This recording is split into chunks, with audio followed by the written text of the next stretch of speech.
And what I want you guys to take away from just up to what we covered is I want you to take away that there is a trust the entire time. There is a connection the entire time. There's a rapport the entire time. There's clarity the entire time. There's transparency.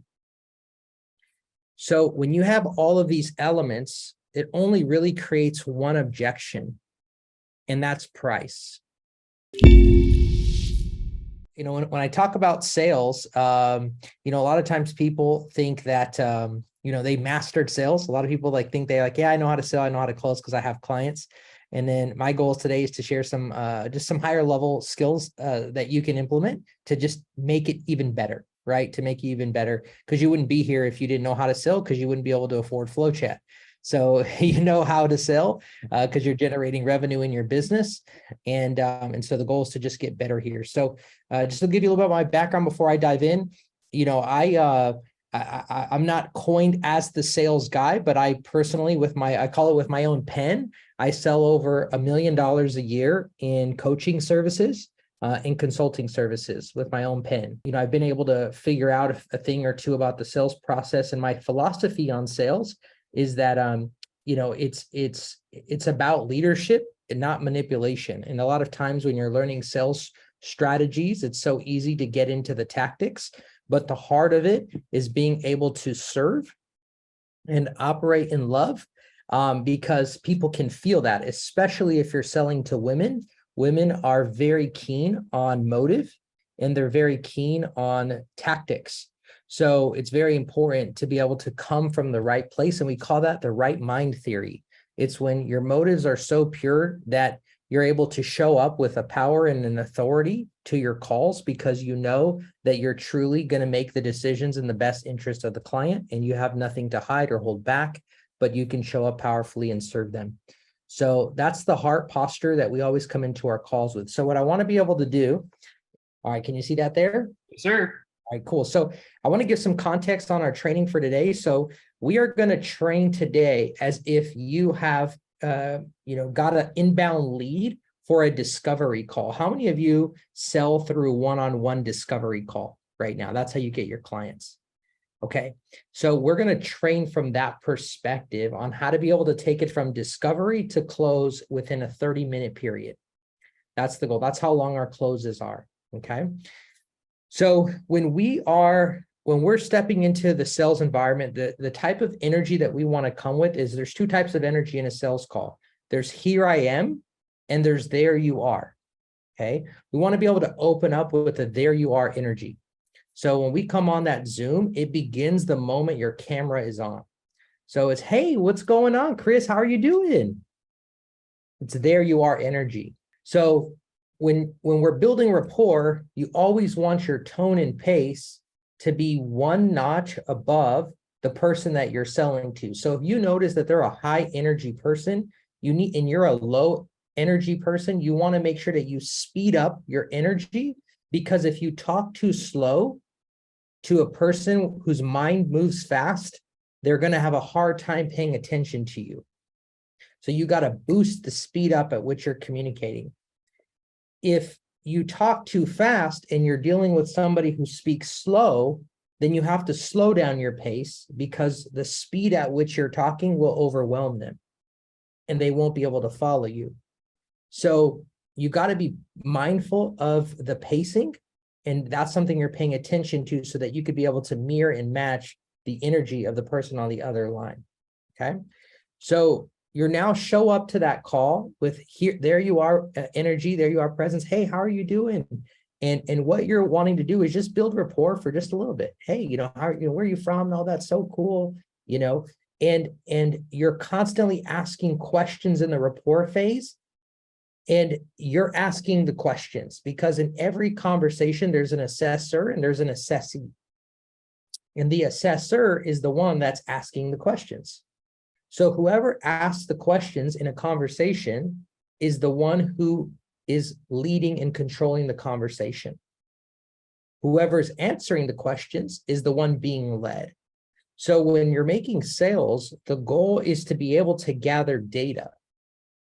And in order to gather data, you need to be able to know a lot of information about that particular person, right? So the reason our mindset is to gather data is because when we present the offer, we want to present it with accuracy. We want to present the offer with accuracy. And what that means is that the offer is tailored to their needs and desires so well that it feels like a custom fit. You've tailored it to their emotions, you've tailored it to their desires, you've tailored it to their needs, because you've gathered all that information on the front end. And here's what happens when you gather the data is you're not going to be selling, you're not going to come off as a salesperson, you're going to be coming off as somebody who's serving them and providing them a solution, which allows them to receive what you have so much better.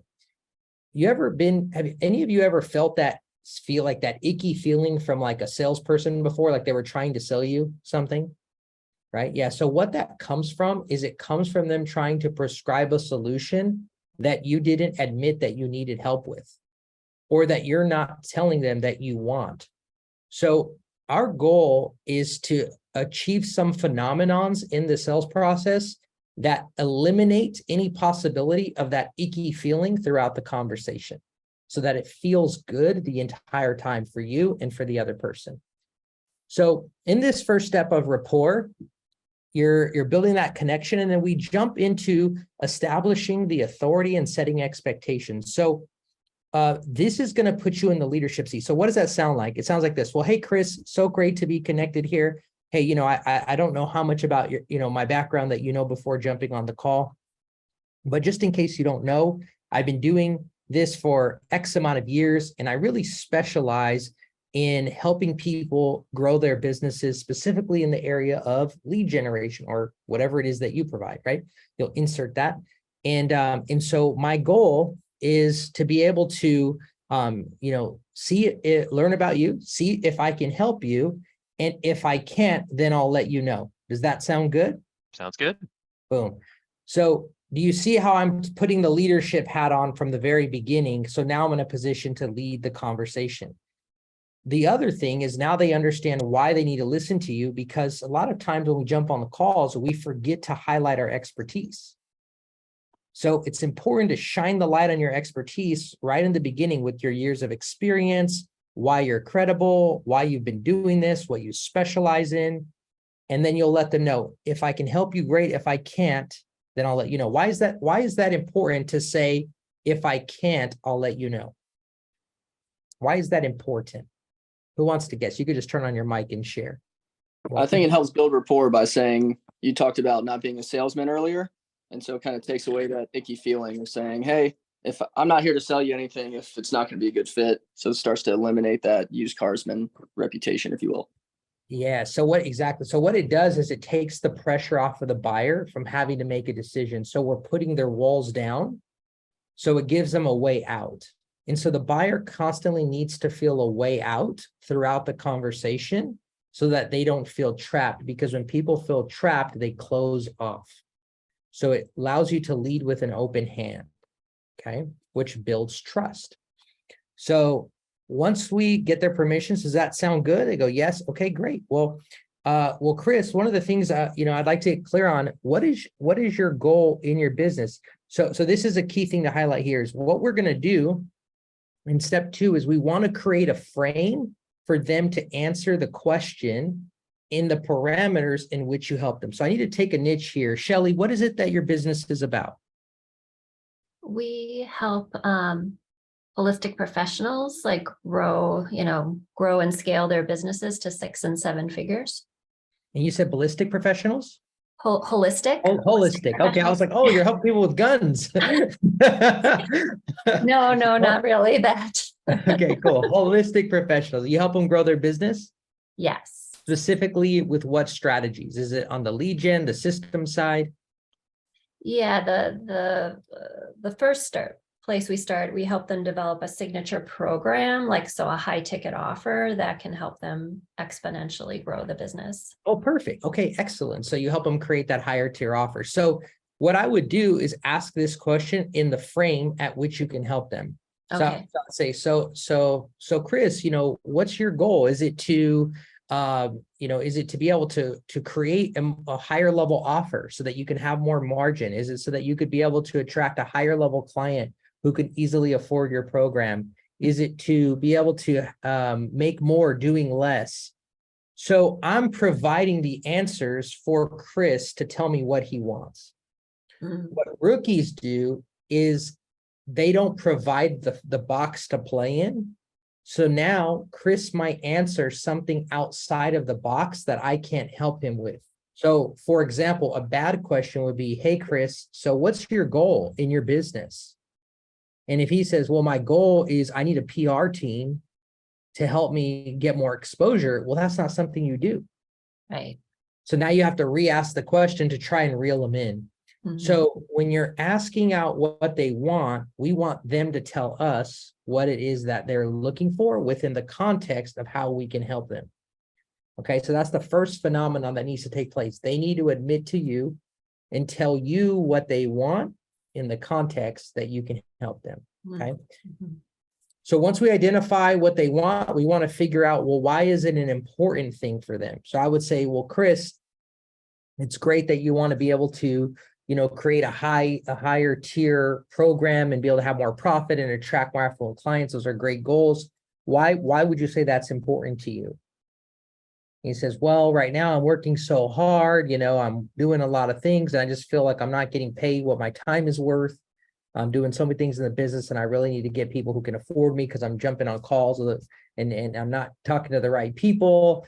So yeah, it's just important to me because I need to have a healthier business and healthier profit margins. Okay, great.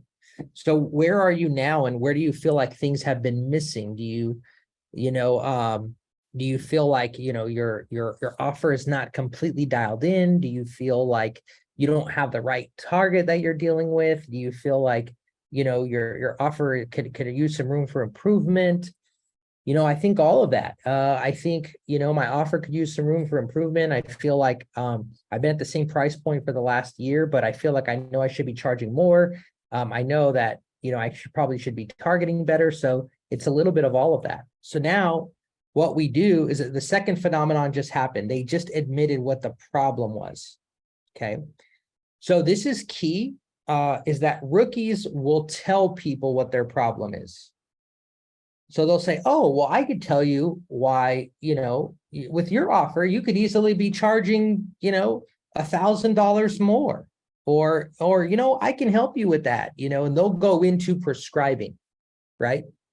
What we're doing in the second phenomenon is getting them to admit that there's a problem there and giving them the framework and the context to admit the problem in something that we can solve. Okay, so that's the second phenomenon. So what we do is once we have those two phenomenons, we repeat back to them what we heard them say. So to confirm the desire and the pain. So we'll say, great, Chris, well, just for clarity, what I'm hearing you say, or just to get clarity, just to make sure I'm getting this right, you're saying you want to be able to increase your pricing, have a more affluent target, have, more profit margins, be able to make more with your time. But the challenge is you kind of been feeling stuck at the same price point, not knowing really how to add more value to the offer to attract the right kind of people. And so you're doing a lot of work, but it's just not really, panning out to what you would like it to be. Is that what I'm hearing you say? And then Chris will say, yeah, that's exactly it. Okay. So that moment when they agree to those two phenomenons, you are no longer a salesperson in their eyes because they have told you what they want and they've told you that there's a pain. So now you're able to come in and serve. Okay. The other thing that takes place here is that what they say they own. So if I tell them they have a problem, I'm rude, I come off abrasive, I come off obnoxious, and they can close off. But when they tell me they have a problem, they own it. Okay, so that's what I'm wanting to see by step 3. Now, where rookies go wrong in step 4 is they'll typically use that vulnerability to start selling them right there. And this is where you break trust. Just because somebody gives you the desire and the pain doesn't mean that they're ready to be sold just yet, because they're in a vulnerable place. It's actually the worst time to start selling, because you're taking their vulnerability and using it against them. For example, a rookie would do this. Well, great. Well, now that I know what you're struggling with, here's how I can help you. Or now that I know what you're struggling with, I can help you. I can help you with X, Y, and Z. Right? So do you see how it just took the pain and vulnerability and used it as leverage to sell? You see how I just did that right now? That's an absolute no-no. We don't do that. Okay, that's manipulation. It will come off icky. It will come off salesy. You'll break trust. So instead, they were just vulnerable with you. So now we have to create a safe space to acknowledge that. So we transition with compassion. So when vulnerability is expressed, compassion comes in. Hey, I totally get it, Chris. You're not alone. In fact, so many people are also trying to figure out their pricing and their audience and trying to figure out where the margins are.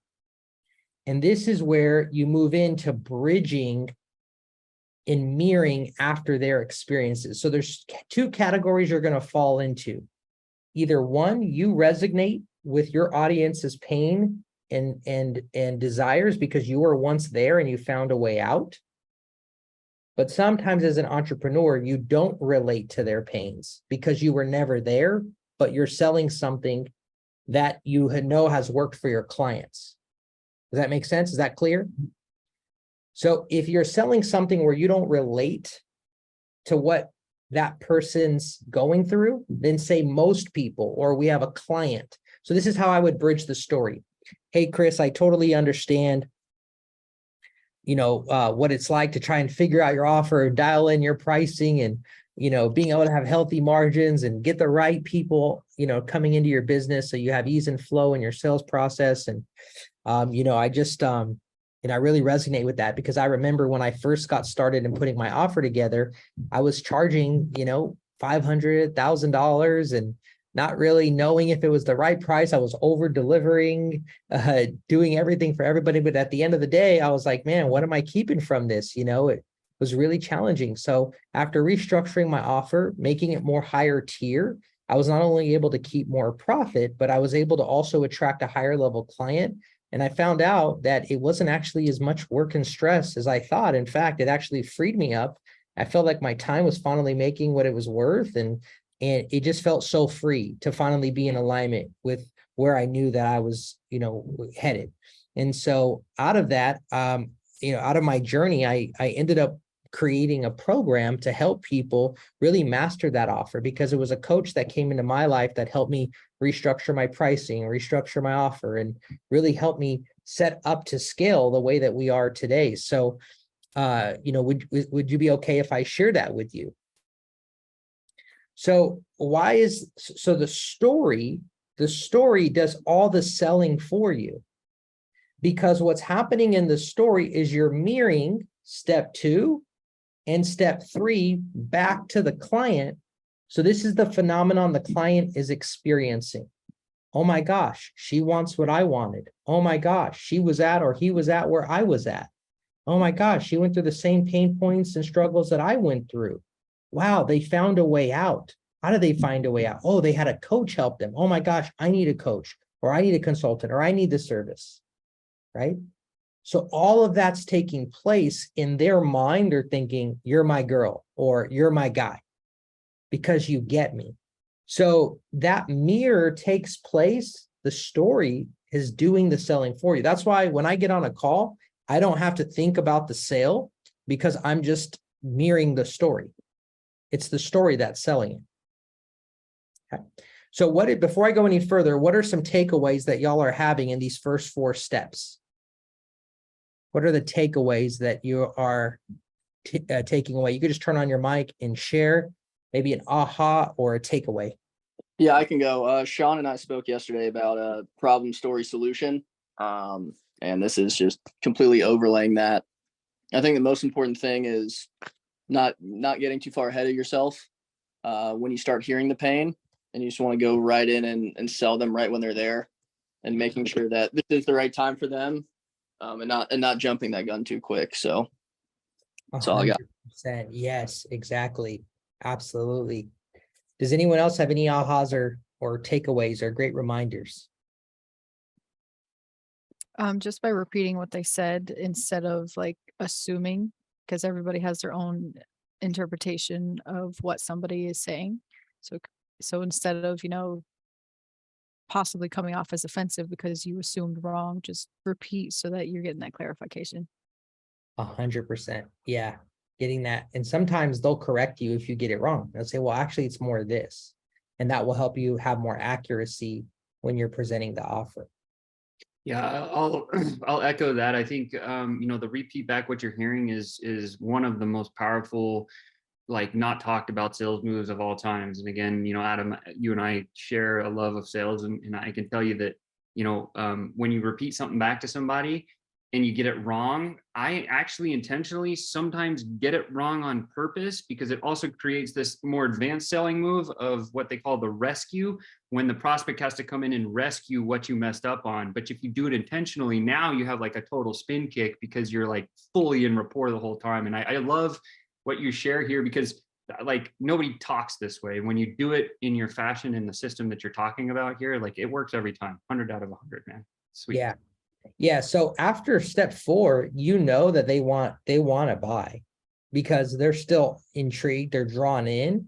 So we just now have to present the offer. Okay. So when you're selling something, especially how many of you have a service in here worth 2,000 or more? Just raise your hand to the camera. How about 5,000 or more? Keep your hand up. Okay. How about 10,000 or more? Keep your hand up. So when you're selling these services at higher levels, the higher price point you start selling at, the more transparency people want from you as far as what they're going to get when they buy. So if you're in a lower tier point, you could just sell off of likability and trust. But when you start selling things for thousands of dollars, whether it's a service or program, you've got to provide clarity in step 5. You've got to share your model, your tools, support, and then map out your pricing. And this is where a lot of consultants or coaches sell based off of trust. They just expect you to trust them, say, I can help you get this result. But instead, what we want to do is map out our model, tools, and support in pricing. Okay. So the way that we do that is I'll typically draw out a diagram because it helps the buyer see what it is that I'm selling. So for example, I'll say, great, well, do you mind if I share the program and how we can help you in this area? Would you be open for that? And I always ask for permission before I go into step 5. So they now give me permission to share, and I'll say, great. Well, our model consists of 3 different areas that we focus on. Right? And I'm going to share my model for my business so that you guys can see. So I'll say the first area that we focus on is we want to make sure that you have daily lead flow. Okay. So I'll say, Chris, how is your daily lead flow now? Would you say you have leads coming in every single day? Says, well, here and there. Go ahead. Go ahead, Chris. No, so no, you keep flowing on the role play. Sorry, I was just ready to go, Adam. Yeah. So you might say, oh, well, I could do a better job at that. Okay, great.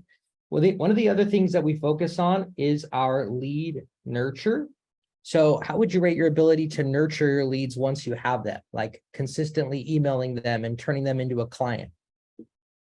And Chris will say, well, I mean, I email my list, but probably not as often as I should. Okay, great. One of the other areas is that we want you to master is lead volume. So Chris, if I were to tell you, hey, I want you to generate 10 appointments by the end of today, could you do that? Do you have that level of influence with your community? You know how to generate lead volume? No, I don't actually know how to do that. Okay, well, we want to be able to get you in position for that. So the other area that we focus on is convert. So one of the things that we want you to master are your event conversions. So do you have any events right now that you could sell one to many so you're not stuck on one-on-one calls? Well, I've tried challenges or webinars, but they never really work for me. Okay, well, we need a working presentation because if not, you're going to be stuck on one-on-one calls every day. The other thing that we focus on is the sales conversion. Do you feel you have the confidence to sell over 40% of the people that you talk to? That's either yes or no. If it's a yes, okay, great. Good work there. That's solid. We'll see how we can improve that. How about your content conversions? Do you feel like you can create content and turn those into clients? And they'll say, well, I post content, but it doesn't always turn into clients. Okay, well, we need to clarify that so we have a clear strategy so you're getting a return on your time that you're putting into your content. And the last area is the container. And what we want to be able to focus on is your delivery. Can you help clients? Can you help an infinite amount of clients? Or is your process is too complex right now to where you can only handle a few clients before you can't scale, before you're bottleneck? Oh no, I can only handle a few clients from bottleneck. Okay, well, we need to make sure that you have a container that can scale, because if you have to be there for everything, well, then it's going to be very hard to do that.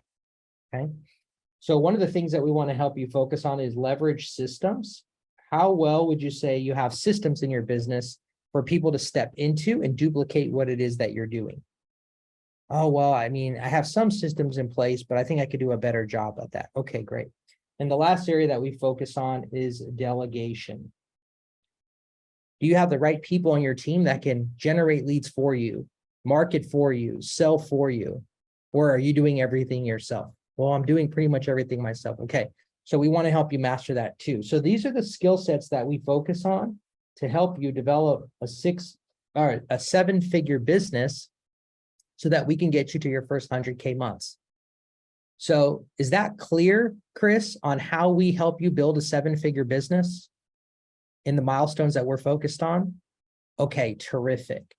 So now do you see how in this model, Chris is very clear on all the steps that I'm leading him through to get him the result?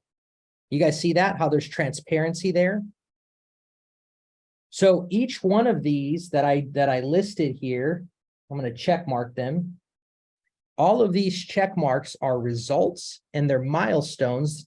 And if you follow them in order, they sequentially add up to make sense of the result in the middle. So these are all the buzzwords of my industry, right? These are buzzwords.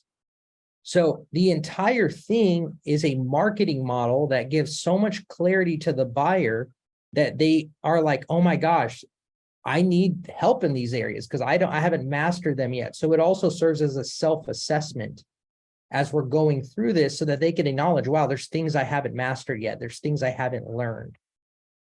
Okay, so that's called the model. Then what we want to do is we want to map out the tools and support. So the tools and support is once I confirm clarity on the model, then I'll say, okay, great. The next thing we want to do is just kind of quickly cover our tools and support. And so here is where, you can have it a few different ways. I'm not going to go through all of it here, but I'll say like when you come on, we map out a 3-step game plan that's custom to you based off of where you're at, because everybody comes into our program at different phases. So when you come on, here's how we do X and here's our support. We're going to be there for you 24/7. We're going to have our training calendar of events. We're going to have our playbooks for you to get access to. And I'm going through what the support looks like so that they know that we're not just going to sell them, but we are going to be with them every step of the way so that they have a world-class experience in what they're buying. This gives them confidence to know that they're not going to be left high and dry after the purchase. And then I'll break down the pricing. And I'll say, so is that clear? Are you clear on the support? And they go, yes. Okay, great. And then as far as our pricing goes, then I'll map out our pricing. We have a 6-month love it or leave it. I'll share the pay in full option, and then I'll share the payment plans, whatever that amount is down, and then monthly. Then I'll share the renewal price if they stay for another 6 months. So I'll drop the price there. And I'll say, and I always compare when I share pricing, I compare it to something. I'll say, all you would need is X amount of Y in order to get your investment back, or all you would need is X amount of results to make this investment worth it. So then at that point, we go into the offer. So my closing question to it is that something that you can do? Is that something that you can do? Rather than do you want to get started or do you want to buy, right? Those are very committed questions. I'm just trying to ask, is that something you can do? And at this point, they'll say, well, yes, you know, but I just, right now I have, and then the objections begin. That's where objections start.